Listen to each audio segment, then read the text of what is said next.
Chapitre 29. L'état de disciple et le cortex préfrontal.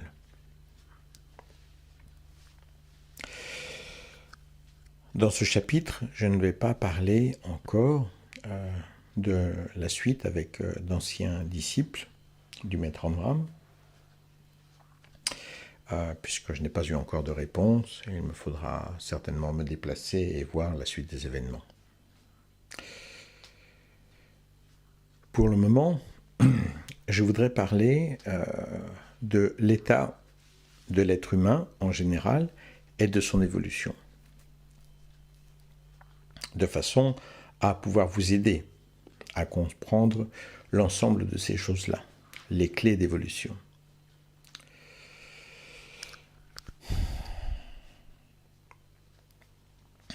L'être humain qui est complètement contrôlé par le système arrive à un niveau très très bas dans l'humanité. Je les appelle les babouins, The Walking Dead. Donc il y a The Walking Dead, c'est les zombies qui marchent, et une série qui passe de temps en temps, je suppose, à la télévision française. Et moi, je les appelle The Working Dead, c'est-à-dire les travailleurs morts, en faisant un jeu de mots avec Walking Dead and Working Dead.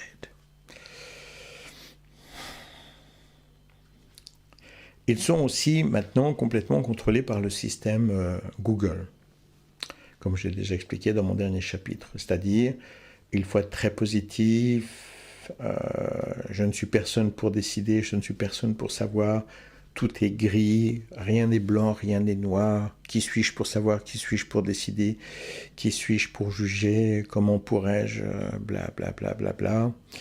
Tout ce que vous faites, c'est merveilleux, et surtout, par-dessus tout, mélangez toute intuition avec un fait, de façon à ce que l'intuition ou l'opinion de quelqu'un devienne un fait cosmique, inébranlable, que l'on doit absolument respecter chez autrui, parce qu'en fait, Internet vous traite comme ceci. Donc, vous vivez de plus en plus, j'espère pas vous qui m'écoutez, mais la plupart des gens, dans un contexte préfabriqué de non-confrontation d'idées, de non-opposition, d'inexistence totale, voilà. J'ai un ami, comme je le disais, je pense dans le dernier chapitre, qui dit « Heil Google ». Heil Google. Et vous avez ce contrôle total, déjà qui existait avant à travers la société, le travail et les devoirs de société, mais aujourd'hui en plus à travers le téléphone portable ou la tablette sur lesquels les gens sont dessus toute la journée. Et ne croyez pas qu'en étant totalement branché sur un instrument ou sur un livre toute la journée, comme un fanatique de la Bible ou un fanatique du Coran ou un fanatique du téléphone, que cela ne va pas changer votre perception du monde. Bien sûr que oui.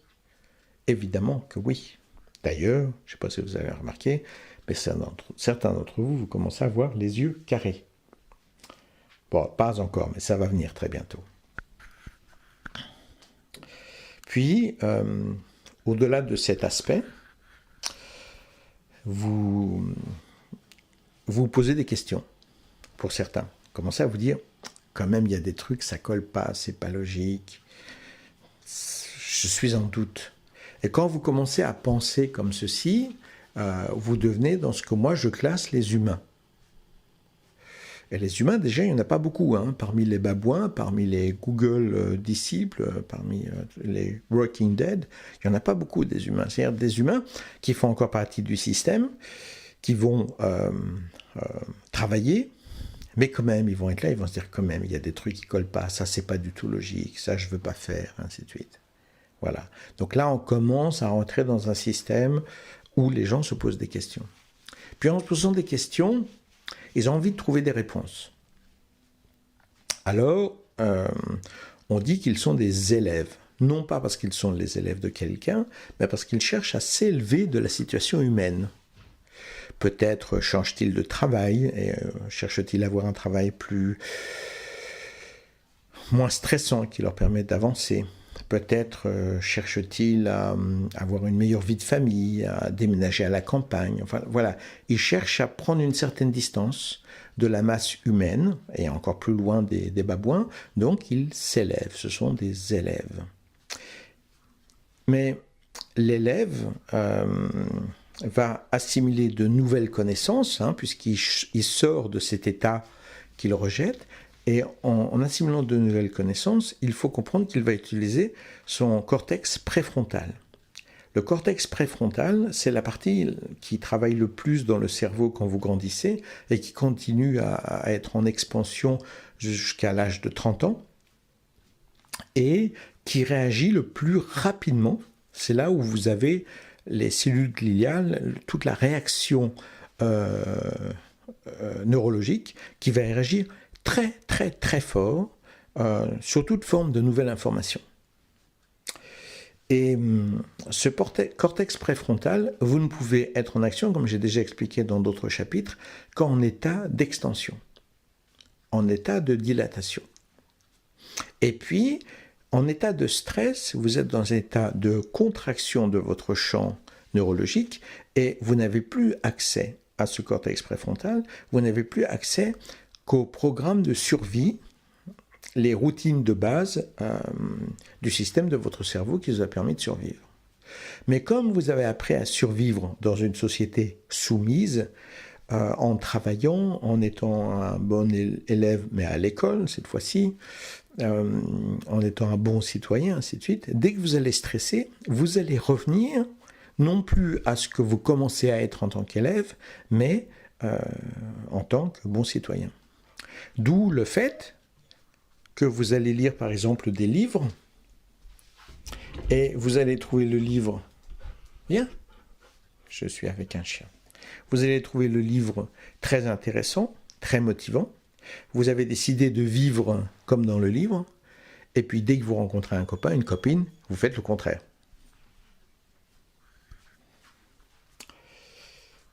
Drax, viens là le chien, viens là, oui. Drax est nerveux parce que son papa est parti faire des courses. Alors, oh là là, il est très triste. Oui, t'es mignon. Oh, t'es mignon. T'es mignon. Et le fait que vous soyez élève vous amène à être très instable. Très instable parce que vous allez découvrir des choses qui vont vous passionner, mais ensuite, ces choses-là, quand vous allez vouloir les appliquer, très souvent, ça ne va pas marcher. Ça ne va pas marcher parce que vous oubliez. Parce que vous décidez de faire ça, mais vous faites le contraire. Parce que vous décidez de vous lever à 9h du matin ou à 8h du matin pour faire une méditation au matin, ou même plus tôt pour aller faire un lever de soleil, puis finalement, vous restez dans votre lit.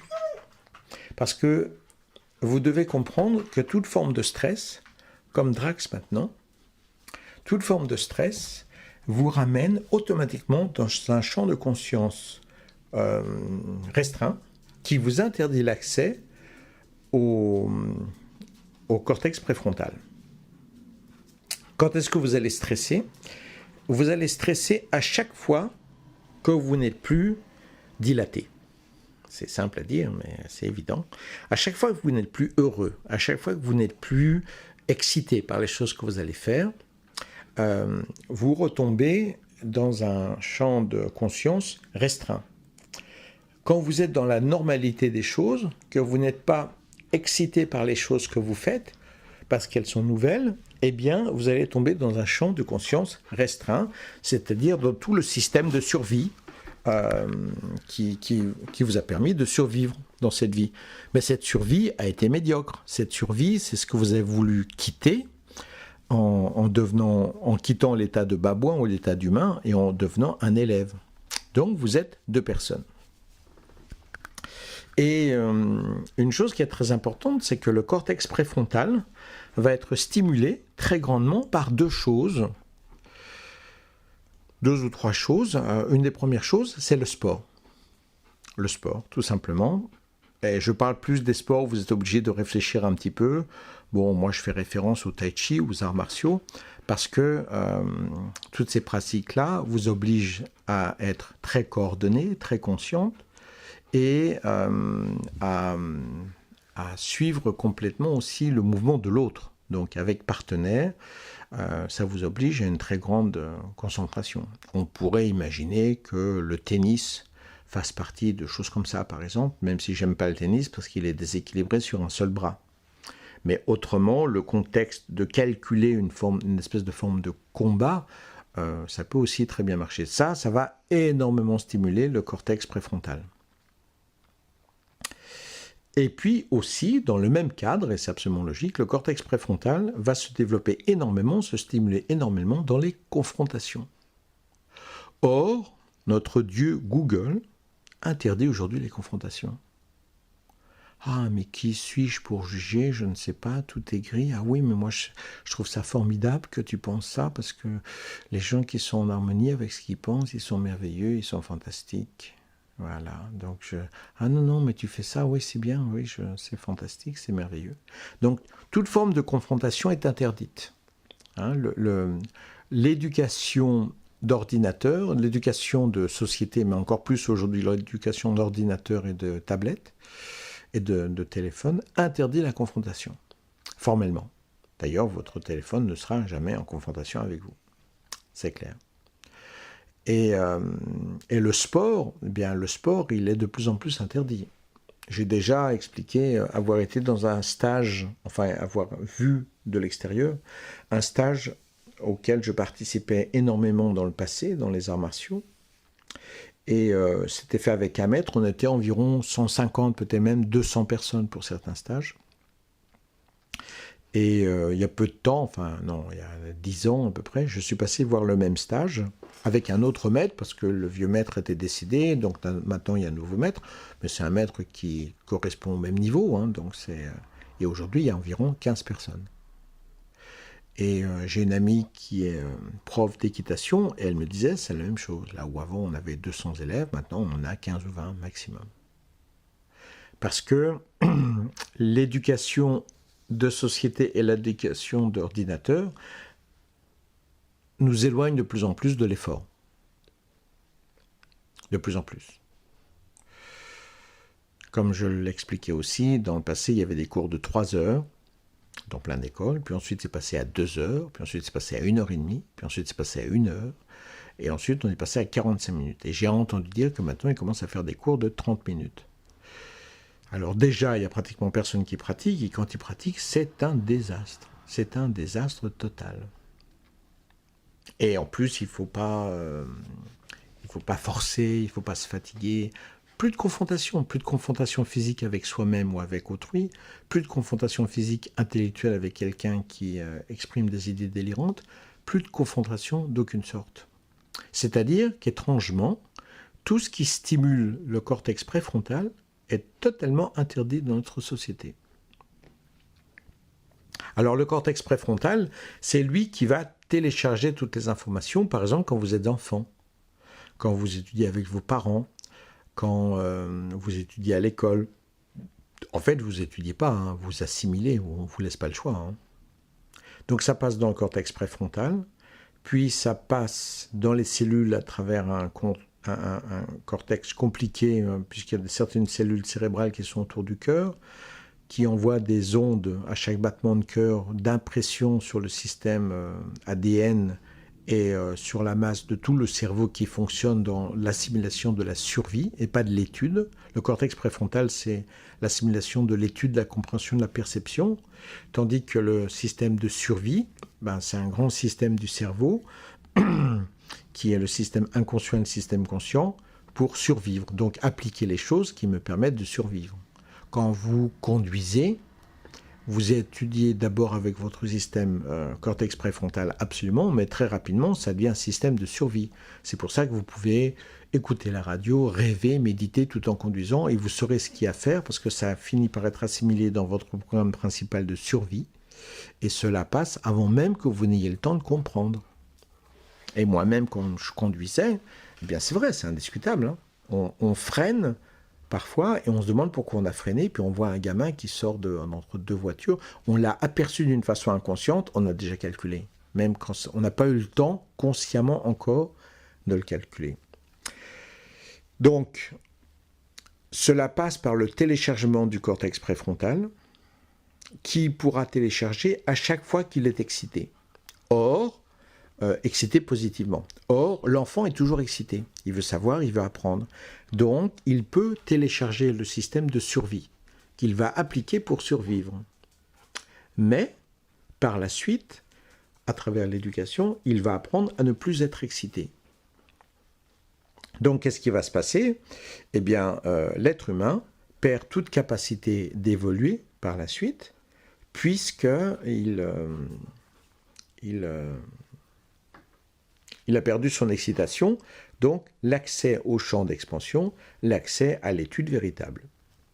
C'est juste une assimilation de survie. Et si vous réfléchissez bien, vous travaillez non pas par plaisir, mais par survie. Votre vie familiale, très souvent, est une survie. Votre conduite avec la voiture est une survie. Votre conduite dans la société est une survie. Et vous faites les choses pour ne pas être arrêté, pour survivre, pour avoir le droit de vivre. Quelles sont les choses que vous faites par passion, qui stimulent votre cortex préfrontal? Pour moi, c'est ce que je fais toute la journée. Pour vous, à vous de faire le point et de savoir. Alors un autre exemple qui peut vous aider à comprendre cette chose, c'est le fait d'avoir une nouvelle copine ou un nouveau copain. Parce qu'au début, là, vous êtes en champ d'extension. Parce que vous êtes vraiment amoureux ou amoureuse. Donc vous êtes là et vous écoutez votre copine. Bon, je parlais de copine pour moi parce que je suis un homme. Vous écoutez votre copine, vous appréciez ses paroles, vous êtes en échange, en écoute, en attention et même en évolution. Votre copine va vous parler de ça ou de ça et vous allez être d'accord avec ce qu'elle dit. Enfin, pas toujours, mais souvent, vous êtes « Ah oui, c'est vrai, j'avais jamais pensé à ça ». Et vous allez changer d'attitude, changer de coupe de cheveux, changer de vêtements, changer de nutrition, changer... parce que, par la joie que vous avez, vous êtes en champ d'extension, champ neurologique d'extension, et vous avez accès directement à votre cortex préfrontal, qui vous donne les bonnes raisons pour agir positivement et d'une façon évolutive. Puis, vous vivez avec votre copine. 1 an, 2 ans, 3 ans. Et là, vous perdez l'excitation. Les choses deviennent habituelles. Et que lorsque les choses deviennent habituelles, eh bien, vous êtes dans un champ de contraction neurologique. Et dans ce champ de contraction, vous n'avez plus accès, viens le chien, vous n'avez plus accès à votre cortex préfrontal. Vous n'avez plus accès qu'à votre système de base de survie. Et vous devenez un vieux con. Et très souvent, d'ailleurs, en psychologie, nous disons que la vie d'un couple, la vie sexuelle d'un couple et le reste de la vie, très souvent, se résume à 3 ans aujourd'hui. Ben, c'est ce qu'il faut à peu près pour éteindre le cortex préfrontal de toute forme d'excitation, parce qu'on n'est plus amoureux, parce qu'on s'est habitué. L'habitude veut dire le stress. Le stress veut dire champ de conscience restreint, j'ai plus accès qu'à mon système de survie et je n'ai pas accès à toutes les nouvelles choses que j'ai appris avec joie avec ma copine qui sont passées dans mon cortex préfrontal. Et à chaque fois que mon cortex préfrontal contrôle mon existence, petit à petit, cela influence les cellules de mon cœur qui influencent tout dans mon corps, projette le même programme positif dans mon corps qui va finir par programmer les 100% de mon cerveau. Mais la plupart du temps, ce système ne marchera pas assez longtemps pour que mon système de survie soit le nouveau système que j'ai étudié assimilé par mon système préfrontal, mon cortex préfrontal. Donc le système de survie va reprendre le contrôle. En reprenant le contrôle, le cœur va continuer à irradier les mêmes règles de survie et la progression est devenue impossible. Pour être capable de changer véritablement, il faut garder l'excitation. Il faut garder l'excitation. En gardant l'excitation, je garde un champ de conscience d'expansion et j'ai accès au cortex préfrontal qui me permet de justifier avec enthousiasme tout ce que je fais, tout ce que je transforme. Et ce faisant,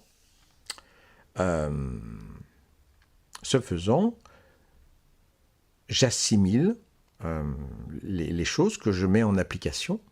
Et à force de les appliquer, un jour, ça deviendra même le système basique de mon cerveau, un système de survie qui est un système de survie en expansion avec la lumière, avec l'amour, avec la fraternité.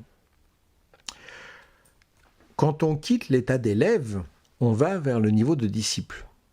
Et le problème du disciple, c'est que nous avons aussi deux personnalités. Nous avons la personnalité du cortex préfrontal, qui cherchera à envahir le système de base de survie, le programme général du cerveau, grâce à la discipline. On n'est pas un disciple parce qu'on est le disciple de Tartampion. On est un disciple parce qu'on discipline sa vie. Et si l'on discipline sa vie avec enthousiasme, alors on impose le royaume du cortex préfrontal, de tout ce que j'apprends avec cohérence, avec logique, qui s'applique dans ma respiration, dans ma vie, dans mes muscles, dans tout ce que j'accomplis, dans tout ce qui va stimuler mon cortex préfrontal, sport, dynamisme, confrontation, intelligence, vérification. Et tout ceci, petit à petit, va envahir mon programme de base jusqu'à un moment où je n'aurai plus cette double personnalité.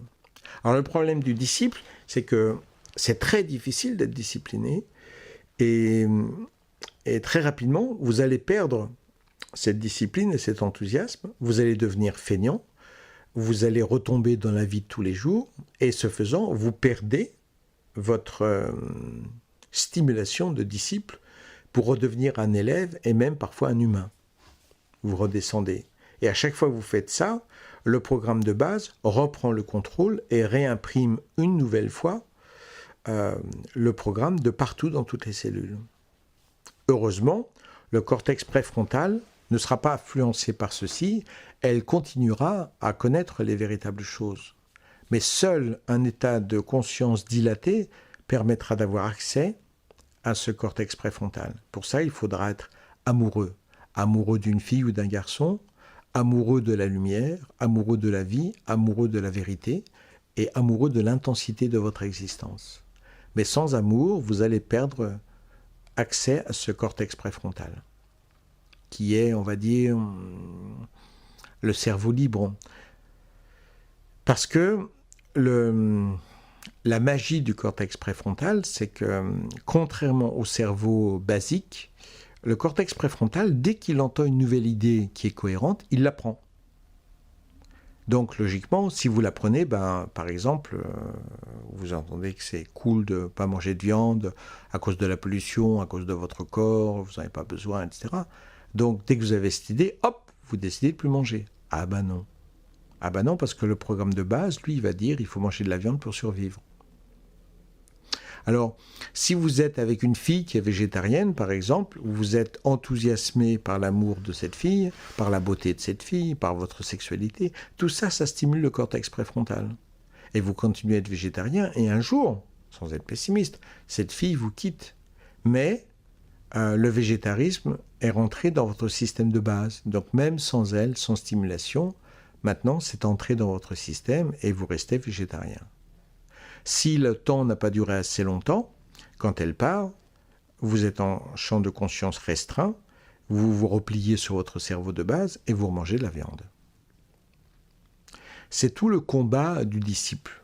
Avoir la discipline, et non pas une discipline obligée, parce qu'une discipline obligée, c'est aussi un champ de conscience restreint, mais une discipline enthousiaste, parce que vous savez vers quoi vous allez, parce que vous êtes amoureux de votre vie, amoureux de l'humanité, amoureux de votre copain, de votre copine, amoureux de votre évolution, joyeux, enthousiaste. Et par ceci,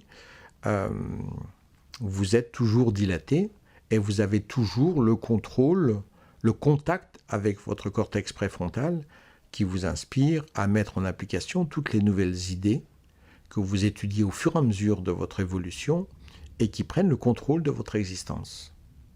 Parce que tant que vous êtes en état de champ de conscience d'expansion, vous avez accès à cette connaissance. Et en ayant accès à cette connaissance, eh bien, vos nouvelles idées sont appliquées dans votre vie. En état de conscience restreint, vous n'avez plus accès à votre cortex préfrontal et vous vous repliez sur le programme de base de survie qui, lui, n'a pas eu les informations. D'où ce paradoxe. Vous êtes deux personnalités. Dans le champ d'habitude, dans le champ de travail, dans le champ d'obligation, dans le champ de peur, de stress. C'est pour ça que vous avez des gens, par exemple, qui ont des idées chevaleresques, courage, force, honneur, mais ils ne vont jamais appliquer ces idées-là. C'est juste de belles idées. Ils ne vont jamais les appliquer dans leur vie. Donc ils ne sauront pas que ça reste uniquement des idées de théorie, qu'on n'a jamais rien fait pour imprégner ces vérités dans le système basique. Et dès qu'on est en champ de peur, de terreur, de survie, de stress, on trahit toutes nos belles idées. On balance le copain, on balance les juifs à la police, et ainsi de suite. Pour que votre esprit chevaleresque s'imprègne dans votre système basique, il faut que votre cortex préfrontal agisse profondément et régulièrement de façon à ce que cette façon d'être et de faire s'imprègne dans votre cerveau de base. Si je devenais amnésique à cause d'un accident, si on me donnait de la viande, je détesterais le goût, je refuserais. Parce que j'ai été végétarien depuis si longtemps, je rejette tellement cette chose-là, dans l'idée, dans le goût, dans l'odeur, que ce produit resterait dégoûtant. C'est d'ailleurs pour cela que les amnésiques, vous avez beaucoup d'amnésiques par exemple, qui ont oublié certaines choses plus ou moins de base, c'est-à-dire très souvent l'amnésie touche le cortex préfrontal, ce qui arrive souvent d'ailleurs avec un choc frontal, tel que par exemple l'accident classique du chauffeur qui freine et qui se fracasse le front contre le volant. Et ça peut toucher l'attitude de la personne, soit son attitude générale ou sa mémoire sur tout ce qu'il a pu apprendre depuis un certain temps qui lui permet d'être ce qu'il est, d'agir d'une certaine façon. Par contre, le système de survie va continuer. L'amnésique, il sait toujours aller aux toilettes, il sait toujours marcher, il sait toujours boire, il sait toujours attacher ses chaussures, il sait toujours parler. Quand vous apprenez un langage nouveau, une langue nouvelle, c'est dans le cortex préfrontal, jusqu'au moment où ça devient une mémoire profonde qui est dans le système profond du cerveau. Et si vous étiez amnésique, en ayant parlé pendant 20 ans une langue, par exemple, vous n'oublieriez pas non plus cette langue. Par contre, si vous devenez amnésique, alors vous avez pris une langue depuis 3 ans, fort probablement, vous aurez totalement oublié cette langue. Évidemment, chaque cas d'amnésie est différente, donc c'est une idée générale que je présente. Et enfin, vous avez l'état de maître. Et quelle est la différence entre le disciple et le maître ? C'est que le maître, il peut être, entre guillemets, si je puis dire, feignant. Il peut devenir feignant dans le sens où il n'a plus de double personnalité. Son programme de base est aussi le programme qui fait partie de son cortex préfrontal, à part les nouvelles informations d'amélioration qu'il a pu prendre ces dernières années. Mais pour la plupart des choses, il n'a aucun effort à avoir. Donc pour moi, il y a beaucoup de gens qui viennent me trouver et qui me disent « Oh là là, Edgy, quelle discipline, tu fumes pas, tu bois pas, tu manges pas de viande, tu t'entraînes, tu pratiques la méditation, tu joues de la musique, tu étudies les langues, tu es sans arrêt en train d'étudier sur les nouvelles recherches en astrophysique, en neurosciences. Mais en fait, c'est comme vous, par exemple, lorsque vous levez le matin et que vous lisez votre journal. Je pourrais venir vous trouver et dire « Oh là là, mais quelle discipline, tous les matins tu lis ton journal ». Et vous me garderiez très surpris en disant « Évidemment, je lis mon journal, ça me détend, j'ai besoin de ça le matin avant d'aller travailler. » Ah, moi aussi. Sauf qu'au lieu d'avoir besoin de lire le journal ou de manger du chocolat, j'ai besoin de choses qui font partie de moi à tous les niveaux et qui me font perpétuellement avancer vers la lumière. Ça, c'est l'état de maître. C'est lorsque vous maîtrisez votre vie parce que ce contexte de double personnalité s'est effacé. Le cortex préfrontal est passé dans le système de base et vous êtes en unité. C'est pour ça qu'on parle en spiritualité d'être un avec soi-même, d'être en unité. C'est vrai que la méditation aide si vous vous tournez vers la méditation dans le sens d'assimiler la joie et le bonheur, parce que vous n'allez pas vous mettre à méditer juste parce que vous n'avez rien à faire. Tiens, j'ai rien à faire, je m'assieds et je médite. Ou je sais pas, j'ai rien à faire, donc je médite. Non, vous faites ça parce que vous avez lu des livres, parce que vous avez envie d'acquérir la paix, la sérénité, l'amour, la lumière, la dilatation. Donc bref, vous vous mettez dans une position pour appliquer l'assimilation de cet enthousiasme, c'est-à-dire l'assimilation de ce qui réside dans votre cortex préfrontal. C'est mystique, mais c'est aussi tout à fait neurologique. Et l'éclair de notre société, la véritable méditation, ainsi que la confrontation intellectuelle ou la confrontation physique, le sport intense, tout cela, ça a disparu. Et dès que vous êtes dans une action-réaction immédiate, vous êtes vraiment dans votre système de base de survie. Or, le portable, l'ordinateur, n'est calculé que sur ça. Vous allez là, paf, vous ouvrez ce truc-là. Et c'est pour ça que quand ensuite vous ouvrez quelque chose et qu'il y a un texte de 3 pages, vous pouvez lire les 3 premières lignes. Parce que rentrer dans un état de concentration pour aller plus avant, ça, vous ne pouvez pas. C'est trop difficile. Donc vous restez dans un état d'excitation et de survie, de mémoire immédiate, action-réaction immédiate, qui vous empêche d'aller plus avant et de réfléchir. Voilà. Quand vous avez compris ceci, vous comprenez pourquoi je dis l'état de disciple et le cortex préfrontal. C'est une analyse médicale qui vous permet de comprendre ces choses-là.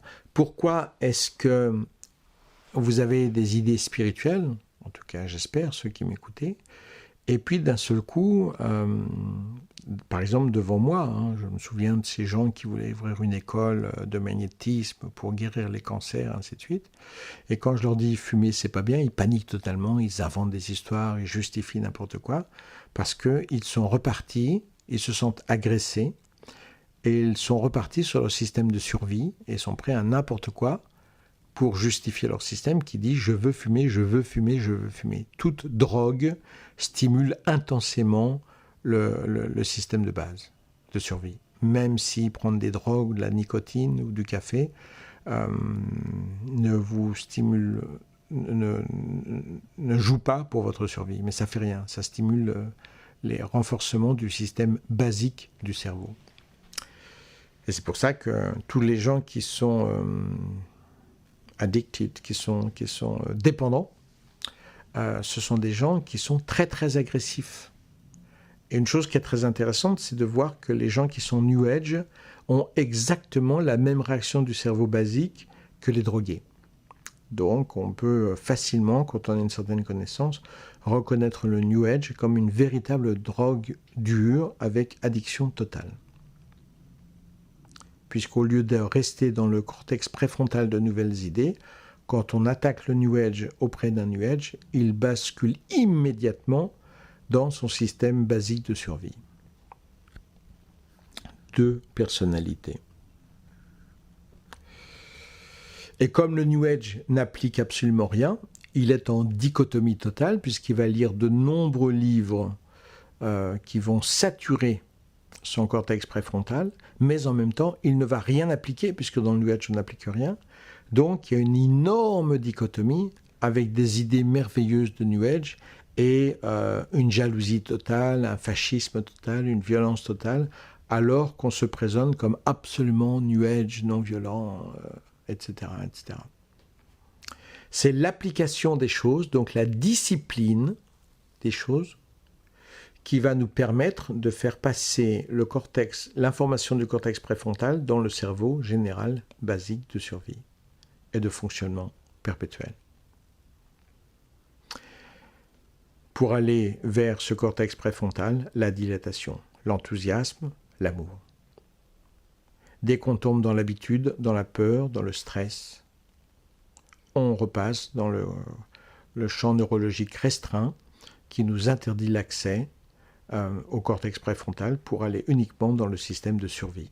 Stress veut dire survie. Survie veut dire utiliser le système de survie. Système de survie, c'est ce que très souvent on a appris à appliquer sans avoir le choix avant. Système de société, système d'école et système que vous avez assimilé avec papa et maman. Donc même si ça ne fonctionne pas, vous retournez vers ça. Donc au début, vous êtes avec une copine, c'est merveilleux, c'est fantastique. Vous êtes amoureux, et puis au bout de 2 ou 3 ans, vous basculez dans le système de survie, et dans ce système de survie, vous copiez papa et maman qui vous ont, la plupart du temps, ne vous ont pas donné le meilleur exemple d'amour. C'est chiant, c'est emmerdant, il faut payer les taxes, il faut... et vous devenez un vieux con. Et à chaque fois que vous êtes dans un cadre de système basique de survie, de stress et de champ de conscience restreint, vous êtes un vieux con. À chaque fois que vous basculez dans le champ de cortex préfrontal, vous êtes un élève enthousiaste qui avance sur le chemin du disciple et de la maîtrise. C'est une explication très simple, très basique, mais qui est très importante à comprendre. Comment travailler votre joie ? Ça, c'est bien compliqué. Dans cette société, tout est fait pour vous donner le contraire. Le stress, la limitation, la fainéantise. Et il faut vous forcer, passer par la discipline qui vous permet d'aimer d'une façon illimitée. Aimez votre partenaire, aimez vous-même, aimez vos enfants, aimez vos animaux, aimez l'humanité, aimez vos études, aimez les anges, aimez la lumière, aimez Dieu.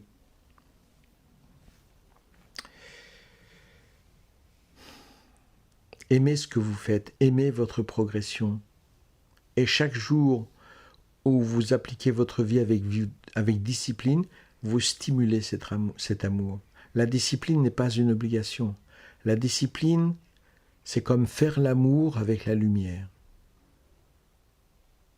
Et à chaque fois que vous faites l'amour avec la lumière, en vous levant tôt, en allant faire un lever de soleil, en mangeant correctement, en étant en paix, en sérénité, vous stimulez votre cortex préfrontal. Et par ceci, vous avancez sur un chemin de transformation radicale qui vous laisse accès à toute chose. Pour la merveille des merveilles, pour l'accomplissement de l'accomplissement. Et oui, c'est vrai qu'il y a beaucoup de gens qui vous rencontreront après, comme les babouins, les disciples de Google et ainsi de suite, ils ne comprendront pas. Ils vous haïront même. Ils chercheront à vous décapiter parce que vous êtes trop haut pour eux. C'est un prix à payer. Dans notre société décadente d'aujourd'hui, l'élévation est un chemin de relative solitude. À vous de vous entourer d'une fraternité, de gens qui avancent comme vous, qui comprennent votre évolution et qui sont enthousiastes devant votre évolution.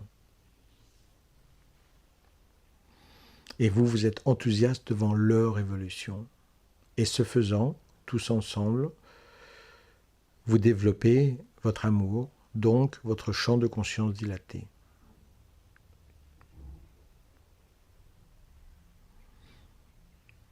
Voilà.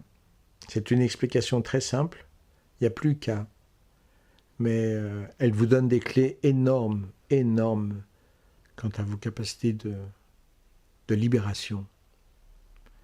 Et elle vous donne des clés énormes pour comprendre les pièges de la société qui sont faits entièrement pour vous amener à être totalement limité et incapable d'avoir accès à votre cortex néofrontal, préfrontal, qui vous donne tout ce pouvoir d'avancement. Là se trouve l'évolution. Nulle part ailleurs. C'est la clé d'évolution. C'est comme si je vous disais que pour être un ange, il faut avoir des gros biceps.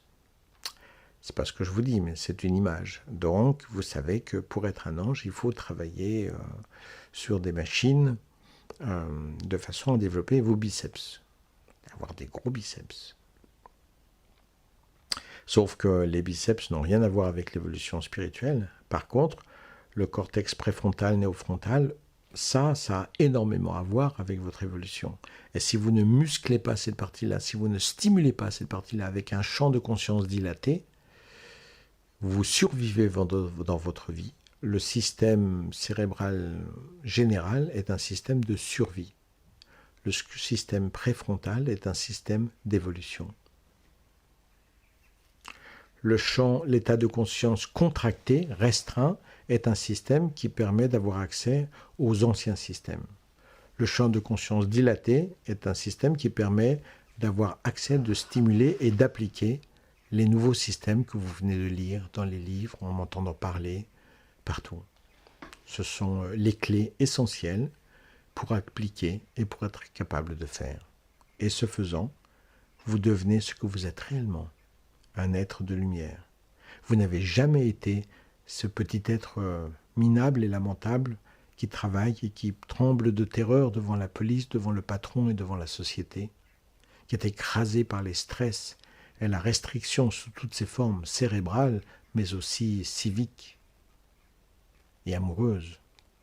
Vous devenez un être de lumière qui brille, qui irradie, qui grandit, qui évolue et qui s'unit à Dieu. L'esprit large et transparent, comme le cristal, est uni à Dieu. Seule la plénitude de la vie apporte l'amour divin. Seule la plénitude de la vie apporte l'amour divin. Božia ta ľubov nosí plňa život.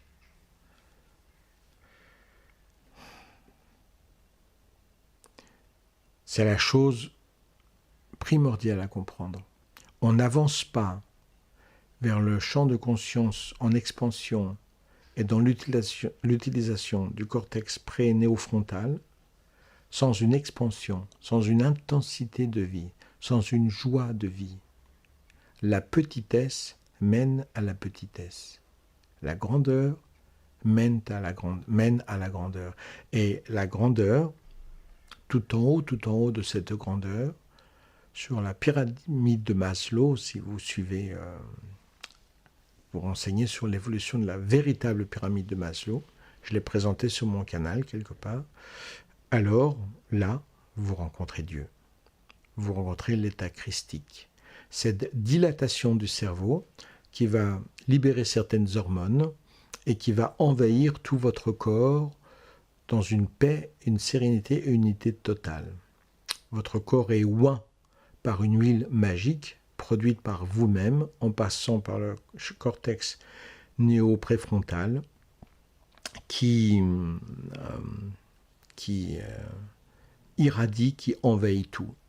Et par cette forme de véritable baptême total et véritable, qui n'est pas un baptême extérieur, mais un baptême interne, vous devenez Christos, qui veut dire celui qui est oint. Le mystique et la neuroscience se rejoignent totalement si on ouvre sa conscience à une compréhension complète qui permet l'application complète des choses pour une transformation complète. Alors, les amis, on se retrouve tous en haut de la pyramide de Maslow ? Allez, je vous attends. À très bientôt.